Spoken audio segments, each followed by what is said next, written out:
Bien, creo que ya la encontré. Estaba por acá, a ver. Aquí está. Entonces, acá está lo que decía el tema de la torsión hace rato,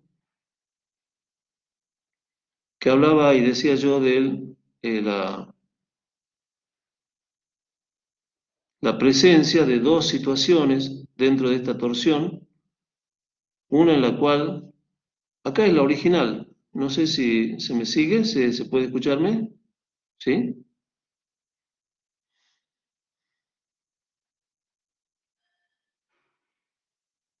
¿Se me escucha?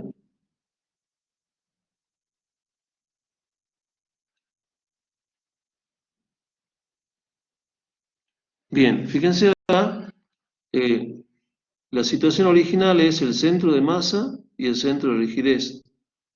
Esa es la situación original. Entonces, obviamente,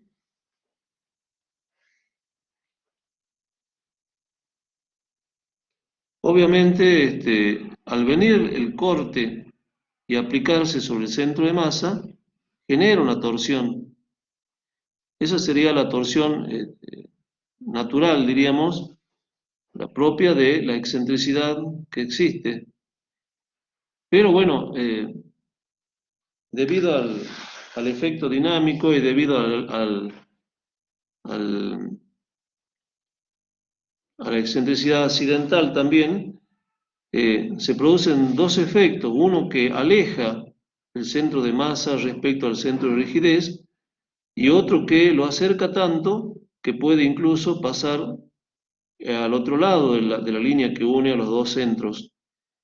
Entonces, en ese caso, en el primer caso sería el caso en el que tengo el momento más grande, eh, va a producir ese efecto eh, de cargar los pórticos que estén situados en la zona de donde se produce el giro, y la de comprimir, este pórtico, por ejemplo, el que está chiquito acá, y el extremo de acá, los va a comprimir, los va a... me interesa la parte cuando lo está haciendo funcionar en el mismo sentido en que yo había definido el corte directo. Si definí el corte directo hacia la derecha, entonces los efectos que hagan que los pórticos se tiendan a deformar hacia la derecha serán asignados con el mismo signo del corte directo, en este caso positivo. Y aquellos que hagan que el pórtico tienda a deformarse en la otra dirección serán negativos y no van a restarse, sino que simplemente están a la espera de los otros cortes por torsión. A eso es que me refería yo con el tema de la torsión en el sentido del concepto. Ahora bien, eh,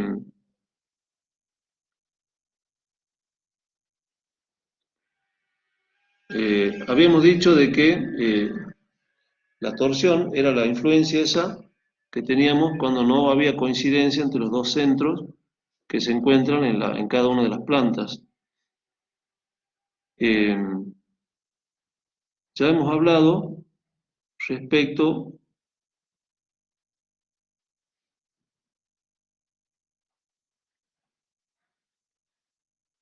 la que me va a generar ahora una importante, una importante atención es la verificación que se da cuando consideramos, dijimos que hay efectos en el plano, efectos que verificar en el plano del muro, como son el corte, y efectos que hay que verificar en el plano perpendicular al muro, que lo tienen que cumplir todos los muros, sean o no resistentes. Veamos cómo es el tema del corte. Veamos qué pasa con la verificación al corte, cómo es que conceptualmente se la entiende. Esa verificación al corte, lo tengo por acá al dibujo mejor hecho, eso estaba mejor hecho por acá.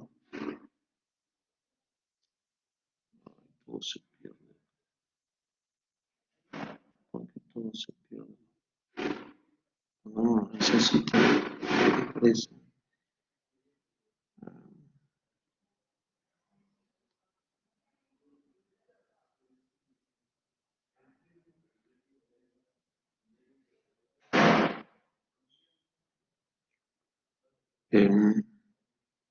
Aquí,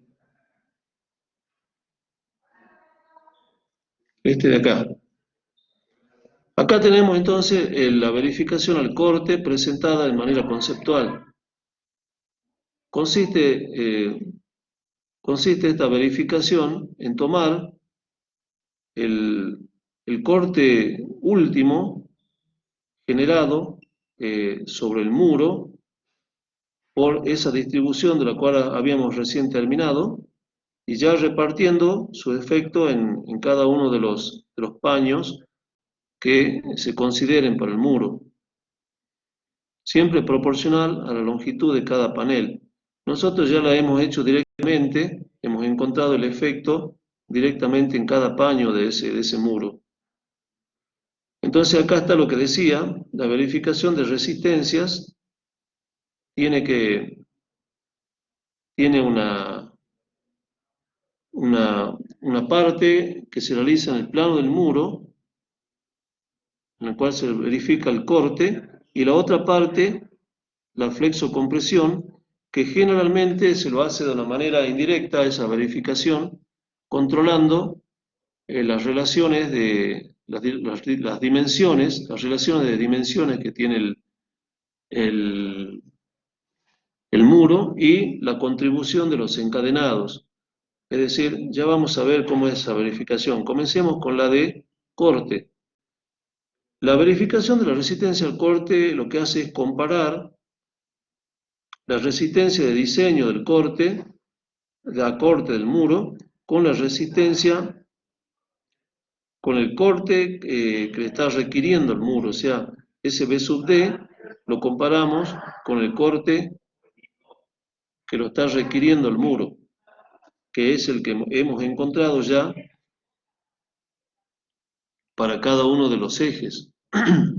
El tema acá entonces está en definir cuál es esa resistencia nominal, que luego reducimos su valor a partir de un factor que en el caso del corte es de 0,8.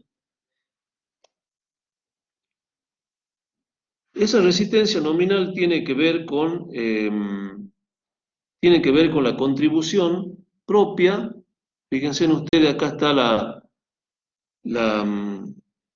contribución de la resistencia al corte de la mampostería y con las cargas que efectivamente le provengan desde arriba del muro. Es decir, esta se puede hacer una analogía, como cuando ustedes cursaban, recuerdo, Física 1, puede haber sido, en el cual tenían que deslizar un bloquecito por encima de otro bloquecito. Entonces, en ese caso, si ustedes se acuerdan bien, la idea era la siguiente. Aquí está. La analogía era esa. Ustedes tenían que deslizar a partir de una fuerza tangente, tenían que deslizar el bloque sobre otro bloque. En este caso, las fuerzas participantes eran el peso propio que tenía ese bloquecito chiquito y que a partir de un coeficiente lograba vencer la fuerza de roce que le proponía el contacto entre él y el bloque de abajo. Y bueno, después se descubría que la constante esa tenía que ver con la tangente del ángulo de rozamiento, y esa era la analogía con la cual yo la comparo a esta situación que tenemos en esta verificación. En este caso, volviendo al dibujito, lo que tenemos nosotros es que verificar aquellos muros que no tengan mucha carga por encima. Fíjese que la carga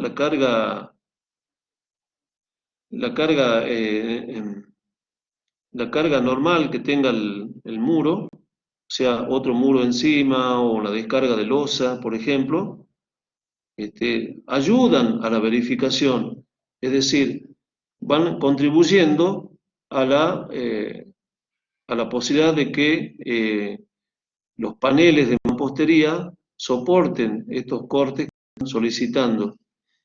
Por lo tanto, la verificación de resistencia al corte tendría que comenzar por aquellos muros en los cuales no tenga mucha carga vertical proveniente ya sea de las descargas de losa o de otro piso superior. Si nos fijamos bien la expresión, esos valores están participando, porque acá es el asignado únicamente al propio corte de la mampostería, y esta contribución tiene que ver con la tensión que origina toda la carga, el 40% de la tensión que origina toda la carga que esté por encima del muro. Entonces yo al verificar, en este ejemplo que he presentado, que traigo ahora, lo que hago es buscar aquellos muros que estaban sometidos, que no tienen la contribución de la losa de arriba para ayudar. Como ustedes ven, está ayudando, esto es la resistencia nominal. Y la carga por encima del muro ayuda a que se incremente esa resistencia nominal. Veamos. Volvamos entonces al muro que elegí yo para verificar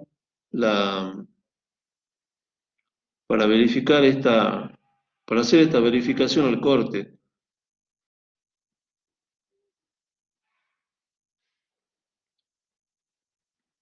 Habíamos dicho en la presentación que teníamos, fíjense ustedes la planta de la estructura, que teníamos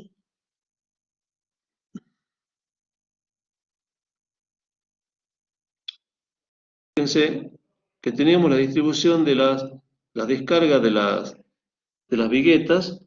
Los muros X eran los que controlaban esas descargas, y los muros Y, la dirección Y, prácticamente no tienen ninguna carga sobre ellos.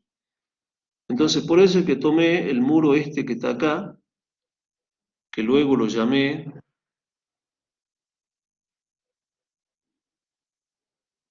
en el siguiente, acá. Este es el muro que yo he tomado para la verificación, el muro que está el 5. Entonces no tiene ninguna descarga de losa porque todo lo absorben los muros que están perpendiculares a él. Por lo tanto, es un muro que va a estar bastante exigido al corte, y si ese muro verifica, es muy probable que todos los demás muros, tal vez haya que aplicarlo a estos muritos también, la verificación urgente. Si verifica esto, seguramente todos los muros X van a verificar, aunque esa es una extrapolación que nunca hay que confiarse, sino que hay que realizarlo efectivamente la verificación. Solo tomo esta como un ejercicio. Volvamos entonces a esa verificación. Aquí está. Entonces, por eso digo acá que consideremos uno de los muros que se encuentra relativamente descargado, como el muro 5i, porque la losa descarga los muros perpendiculares a él. Entonces, entrando con el valor de resistencia al corte de la mampostería, que hemos dicho que lo íbamos a encontrar en función del tipo de mampuesto y del tipo de mortero, nos da 1,5 kilos por centímetro cuadrado. Y considerando el área del muro, 240 por el espesor neto sin revoque, tenemos entonces, llevando esos valores acá y teniendo en cuenta que lo que viene de arriba es 0, porque no tiene ninguna carga que ayude desde la parte superior. Entonces encontramos cuál es la resistencia nominal de ese muro, y me da que es de 6.480 kilos. lo disminuimos por ese factor que nos indica la normativa y llegamos a un valor de 5.184 kilos. Si lo comparamos con el valor que solicitaba al muro, 3.890, vemos que pasa la verificación al corte, porque le queda todavía para absorber un poco más de corte. Este tipo de verificación se lo puede hacer en una planilla, ya se la puede tabular para que se vaya viendo muro por muro si verifica el corte o no. En cambio, la verificación a la flexocompresión la vamos a controlar a partir precisamente de lo que ya habíamos establecido, que era la relación de esbeltez del muro, la vamos a controlar, y de hecho cuando yo elegí los muros ya estaba entrando con valores de esbeltez permitidos. Por lo tanto, esa es una de las condicionantes de la verificación a flexocompresión. La otra condicionante, el otro elemento que me permite verificar los muros a flexocompresión son todo lo que tenga que ver con la caracterización de los encadenados. Si los encadenados cumplen todas las especificaciones que la normativa le impone, en cuanto a sección, en cuanto a armadura, en cuanto a estribado, es decir, si cumplen todas esas condiciones, entonces se considera que es suficiente como para dar por verificada la cuestión a flexocompresión. Pero bueno, esa planilla la voy a preparar para la última clase de este tema, donde no voy a ocupar toda la clase, sino que una partecita, y la verificación a cargas perpendiculares. Y ya comenzaríamos con la clase de viento, que es el último tema. Muy bien, jóvenes, esto es lo que tenía para mostrarle hoy día. Yo sé que tal vez estamos un poco rápido, pero por lo menos estamos llegando a los números, que es lo que nos interesa para poder aplicar lo que vamos aprendiendo. ¿Alguna consulta? ¿Alguna cosita pensado? Prepárense porque le va a llegar todo este material de la clase anterior y de esta clase, todo junto va a aparecer.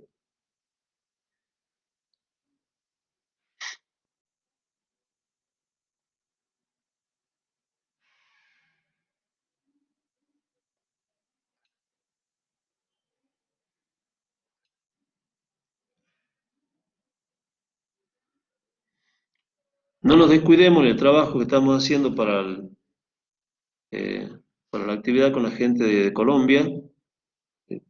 Como dijo la doctora, tiene prioridad, tiene digamos, más peso en este momento, esa actividad hasta que la concluyamos. Y también empecemos a prepararnos porque ya estamos en zona de parcial, en zona de coloquios también. Estamos en esa zona donde empezamos a definir las cosas, ¿no? Un empujoncito más que ya terminamos, se cierra el semestre y bueno, veamos qué salió de todo esto. Le agradezco y bueno, lo esperamos para el miércoles, creo que vamos a tener una actividad. Eso tenemos que coordinarlo con la doctora todavía. Muchísimas gracias y nos desconectamos.